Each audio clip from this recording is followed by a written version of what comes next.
আমার শরীর খারাপ কিন্তু সবাই জানে, কিন্তু আমার মা আমাকে সামলাতে সামলাতে পেটটা ব্যথা হয়ে গেছে, আর তাকেও বানায় এত গরমে।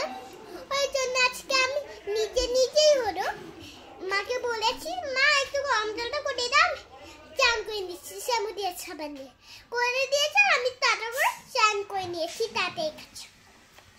তোমরা সবাই জানো যে আমার নাক দিয়ে রক্ত বেরোয়, শরীর হয়েছে, আর দিদির আর আমার তিনজনে শরীর খারাপটা হয়েছে, কারণ মা চান করেছিল ঠান্ডা জলে, আর ঠাকুর এমনিতেই কানা মোংলা,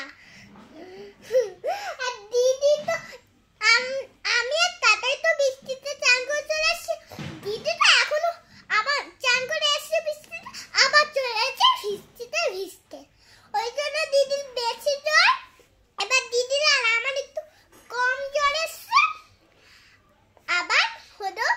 আবার যদি ঠান্ডা জলে চান করি তা আবার আমাদের জ্বরটা বেশি হয়েছে, ওই জন্য আমি একটু কম জ্বরে চান করে নিই। আর দিদিরও কিছু বুঝতে পারিনি, ঠান্ডা জলে চান করেছি, ওই জন্য জ্বরটা দিদি আরো বেড়ে আছে।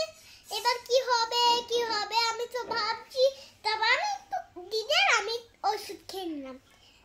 বুঝেছেন তো বন্ধুরা? এখন আমরা একটু ভিডিও করছি, একটা পার্সেল এসেছিল, ওটা তো আপনারা দেখেই ফেললেন। এখন একটা কথা বলি, আপনারা জানেন যে আমার শরীর খারাপটা কি করে হলো, আর মার পেট ব্যথাটা কি করে হলো, কিন্তু ওটা যদি না জানেন তাহলে আমরা আরো শরীর